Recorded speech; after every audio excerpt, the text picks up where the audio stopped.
The Philippine Sea, 09:23 hours local time, 41 nautical miles northeast of the Taiwanese port city of Keelung, in the open water that separates the northeastern tip of Taiwan from the Ryukyu island chain. The USS Higgins, DDG-76, an Arleigh Burke Flight II, a guided missile destroyer, 8,900 tons at combat displacement, is on a heading of 217 degrees at 14 knots, conducting a freedom of navigation operation through international waters that the United States Navy has transited on legal and operational principle since the modern era of maritime law established that no unilateral declaration by any coastal state can convert open ocean into territorial water. The Higgins has been in this operating area for 4 hours and 19 minutes. Her presence here is deliberate, documented, logged in the morning operations report transmitted to 7th Fleet at 0600 hours, and consistent with the American position, stated publicly, practiced operationally, and backed by every surface combatant in the Western Pacific. That the waters northeast of Taiwan are international ocean, not Chinese territorial sea, regardless of what the People's Republic of China's official maps, official statements, and official diplomatic complaints assert. The People's Liberation Army Navy has 4 ships in the area. They have been here since 0731 hours, when the first 2, a Type 052D Luoyang 3 guided missile destroyer and a Type 054A Junkai 2 frigate, established positions at 12 and 14 nautical miles, respectively, from the Higgins's projected track, and began closing in a manner that plan operational doctrine characterizes as rights protection operations, and that the United States Navy characterizes as coordinated harassment. By 0847 hours, 2 additional plan vessels had joined, a second Type 052D and a Type 056A Jiangdao-class corvette. By 0912 hours, the 4-ship formation had established a box, a loose geometric enclosure with the Higgins at its approximate center, 2 ships ahead of her on her track, 1 to port, 1 to starboard, all within 2.4 nautical miles of the American destroyer at their closest points. The box is not a collision threat. It is a pressure architecture. The plan's 4-ship formation is positioned to produce 3 specific effects simultaneously. The 2 ships ahead of the Higgins on her 217-degree heading present a choice: maintain course and close to dangerous passing distances requiring defensive maneuver, or alter course. The ship to port and the ship to starboard restrict lateral maneuvering room, preventing the Higgins from altering course to port or starboard without closing toward one of those contacts. And all 4 ships are broadcasting on the international bridge-to-bridge frequency, channel 16, a continuous transmission in Mandarin asserting that the USS Higgins is operating in Chinese sovereign waters, that her presence constitutes a violation of Chinese territorial integrity, and that she is required to depart immediately. The transmissions are being monitored by every vessel within radio range, including 2 commercial shipping vessels transiting the area whose masters are recording the exchange for their own incident logs. The plan has executed this specific operation: 4 ships, box geometry, channel 16 broadcasts, closure to uncomfortable passing distances, at least 7 times in the past 18 months in the waters around Taiwan. 4 of those 7 operations resulted in the American vessel altering course or speed in a manner that the plan subsequently characterized in its own after-action reporting and in Chinese state media as compliance with the Chinese demand. The pattern has been effective often enough to become doctrine. The Higgins's commanding officer has read every report from those 7 operations. He has read the 7th Fleet guidance document issued after the 3rd such incident, which provides explicit pre-authorization for commanding officers of American vessels to maintain course and speed in the face of planned box formation harassment maneuvers, to respond to planned Channel 16 assertions with the standard NAVCO reply, affirming freedom of navigation rights, and to request support from any available assets in the operating area if the planned formation's behavior crosses from harassment to physical contact. He has also read the 3-day-old intelligence assessment indicating that the planned Eastern Theater Command had been planning an escalated version of the box maneuver, one involving 4 ships rather than the 2 or 3 used in previous operations, specifically to test whether American commanding officers would maintain the pre-authorized stand-on posture when faced with a numerically larger enclosing formation. He was briefed on that assessment this morning. He expected this. He is maintaining course and speed. At 0924 hours, the Higgins' commanding officer transmits on Channel 16 in English and Mandarin. The USS Higgins is a United States Navy warship conducting lawful operations in international waters consistent with international law. She is not operating in Chinese territorial waters. She will maintain her course and speed. All vessels in her vicinity are advised to maintain safe distances in accordance with the international regulations for preventing collisions at sea. The transmission is professional, precise, and legally grounded. It is made 3 times. The planned formation does not alter course or speed in response. The Channel 16 broadcasts continue. Now, let us understand what the planned formation is and what it represents, because the specific vessels chosen for this operation reflect deliberate selection rather than operational convenience. The lead ship, the Type 052D Luoyang 3, hull number 173, is one of the plan's most capable surface combatants below the Type 055 class, displacing 7,500 tons, fitted with a 64-cell HHQ-9B surface-to-air missile system and the Type 346A phased array radar, carrying YJ-12B anti-ship missiles and a U-8 anti-submarine rocket system. The Type 052D is a serious blue water warship whose capabilities are broadly comparable to the Arleigh Burke in the air defense role. The second Type 052D in the formation, hull number 174, carries identical capability.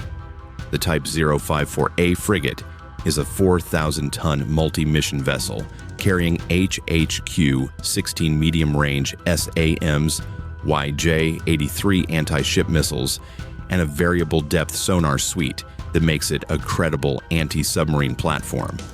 The Type 056A corvette is the lightest vessel in the formation, 1,500 tons, designed primarily for coastal operations, but capable of contributing to the formation's communications and sensor picture in this geometry.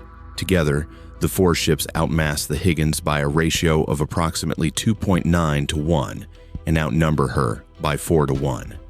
This is the operational intent of the escalated box formation: to present an American commanding officer with a numerical and mass disparity that the previous 2-ship and 3-ship formations did not create, testing whether a larger formation produces behavioral compliance that smaller formations could not reliably achieve.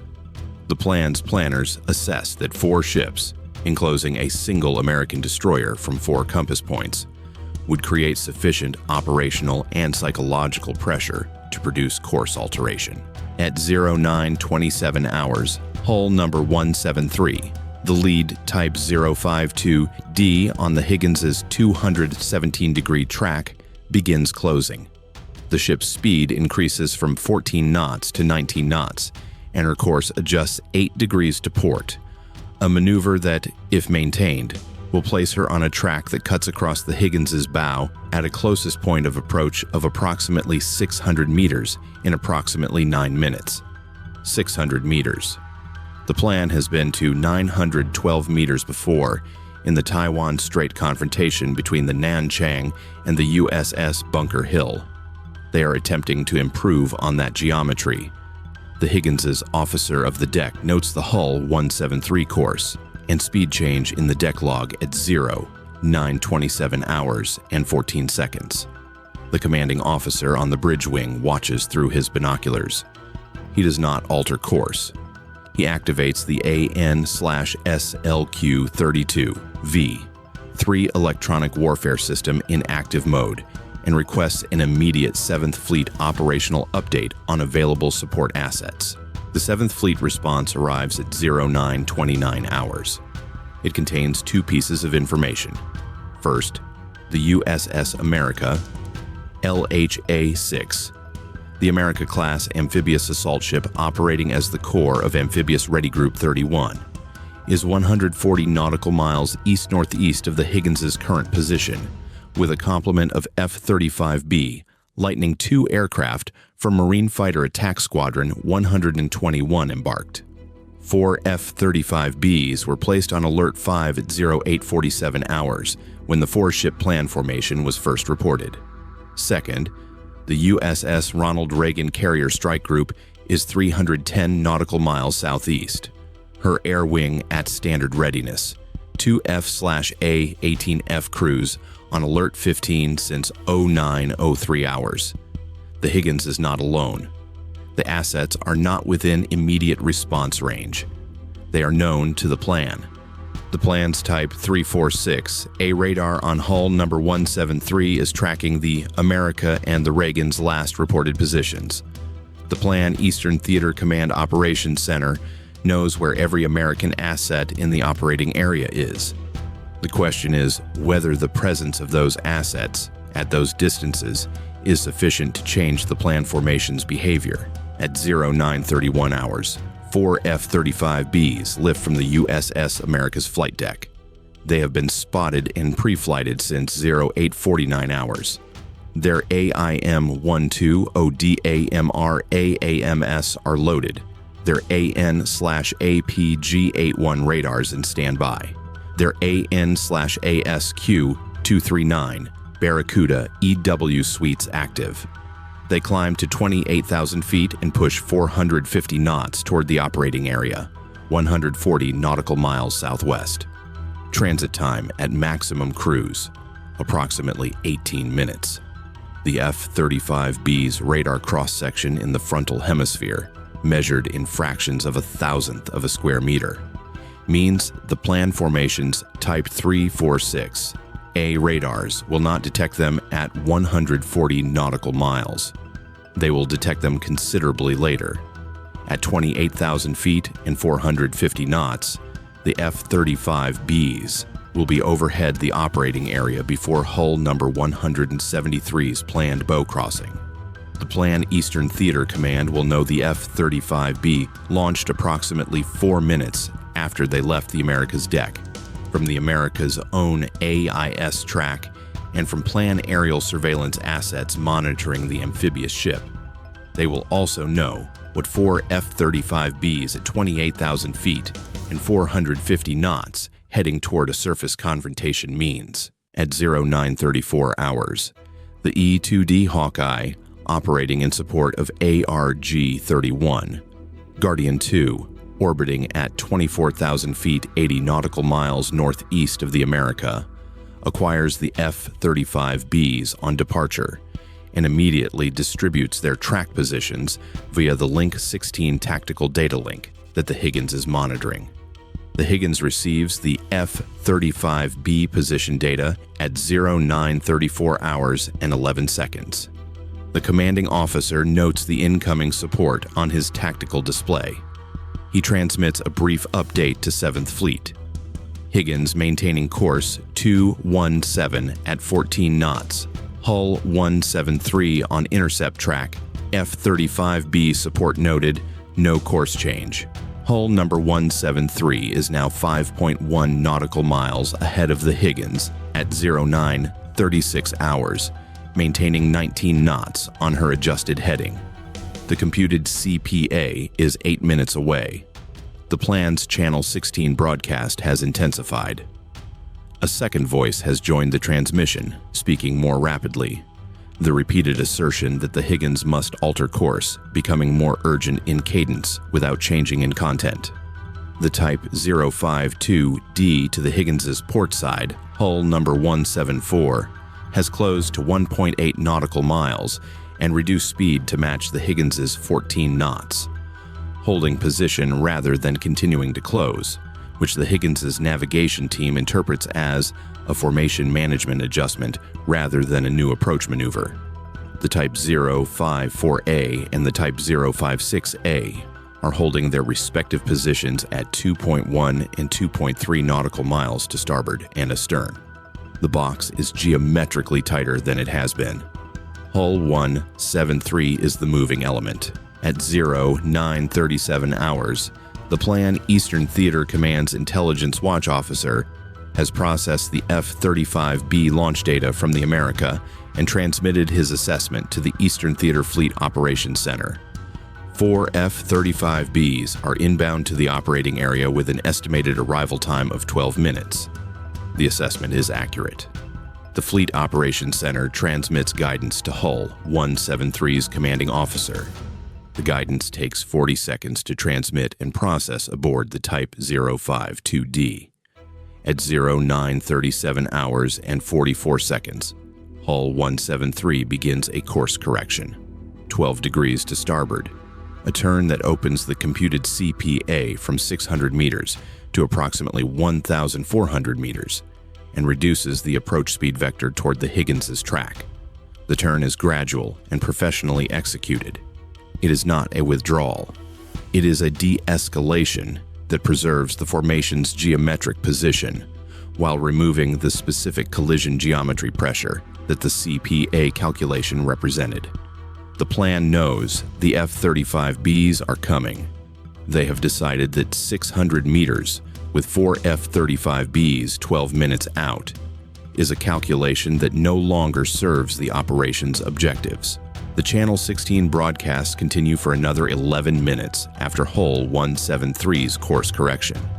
They cease at 0949 hours when the 4 F-35Bs arrive overhead at 28,000 feet and the planned formation's Type 346A radars acquire them on the CEC data link-derived bearing that Guardian 2 has been broadcasting.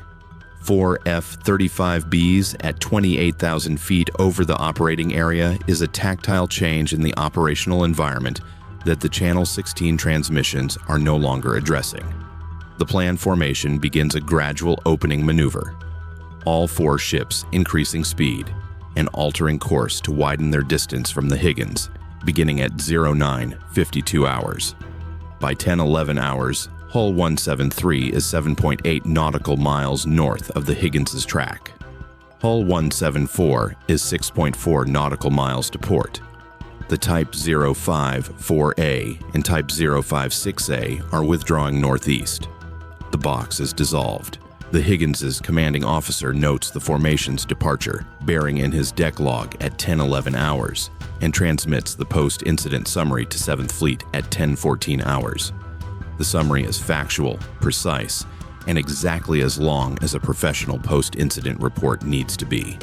The Higgins has not altered course. She has not altered speed. She has maintained 217 degrees at 14 knots from the moment she entered the operating area to the moment the planned formation dissolved its enclosing geometry. She is continuing on that course now.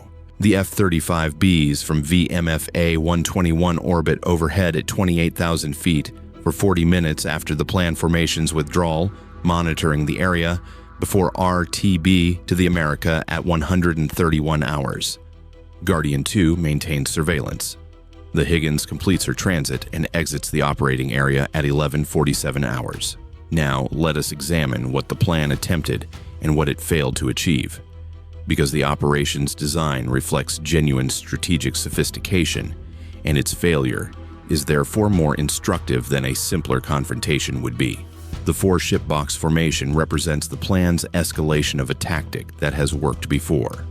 The previous 7 operations used 2 to 3 ships and achieved behavioral compliance in 4 of 7 cases, a 57% success rate that, in the logic of coercive naval operations, is operationally significant. 4 of 7 American commanding officers altered course or speed when faced with 2 or 3 planned ships in a box formation. The plan's escalation to 4 ships was a direct response to those 3 cases of non-compliance.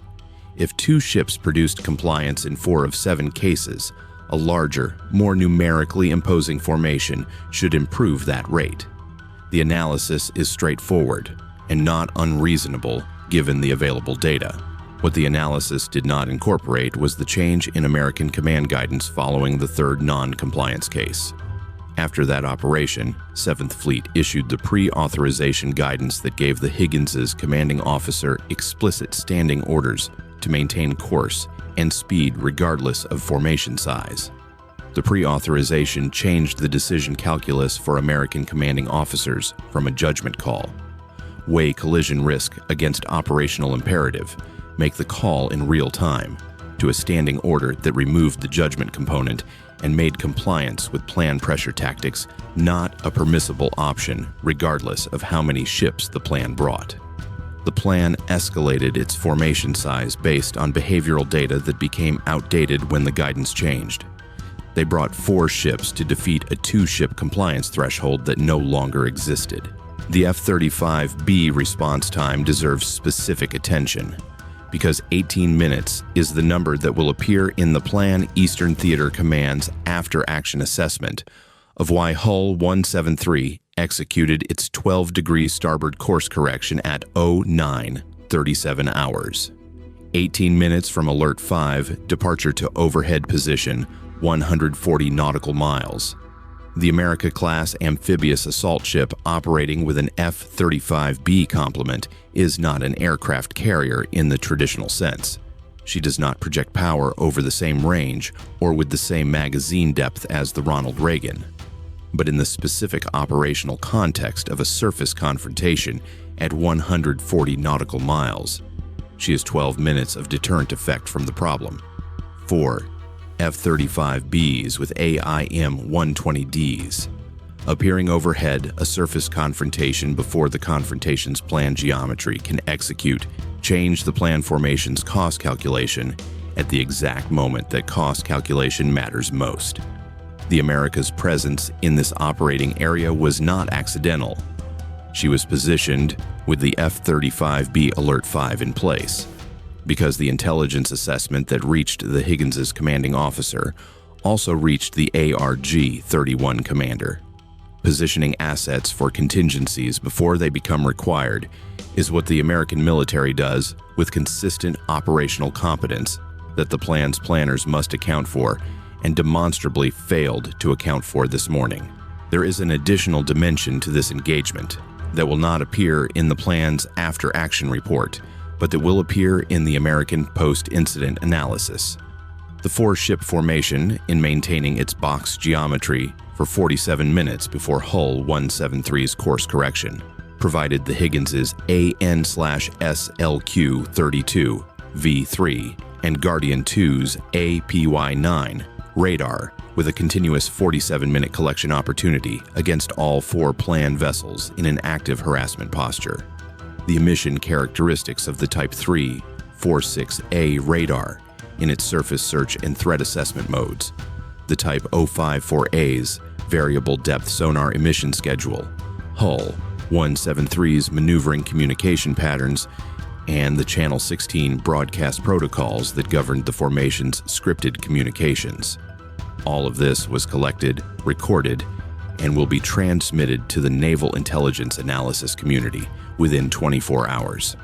The plan spent 47 minutes attempting to pressure a single American destroyer into altering course.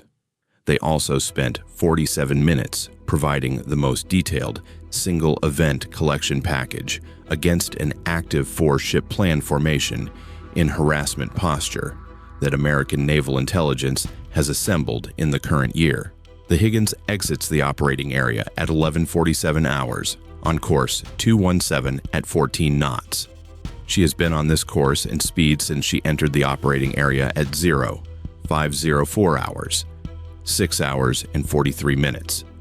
4 planned ships, a box formation, Channel 16 broadcasts, a Type 052D closing to a projected 600 meters CPA, 4 F-35Bs arriving from 140 nautical miles.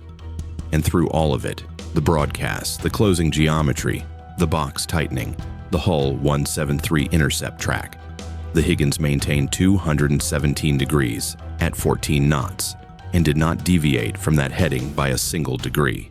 The plan brought its most sophisticated surface harassment doctrine, 4 of its capable warships, and the operational confidence of a tactic that had achieved 57% compliance in previous operations. What they encountered was standing orders that made compliance impossible, an F-35B package positioned 47 minutes before they needed it, and an American commanding officer whose post-incident log entry reads as follows: plan formation dissolved enclosing geometry and departed operating area. Higgins maintaining course 217. No course change. No course change. That is the sentence that will be read in every Plan Eastern Theater Command operations review for the next 12 months. No course change from a single destroyer against 4 planned ships, including 2 Type 052D cruisers in a box formation that was supposed to be too large to refuse. The waters northeast of Taiwan are international waters. The USS Higgins transited them today. She will transit them again. Bye for now.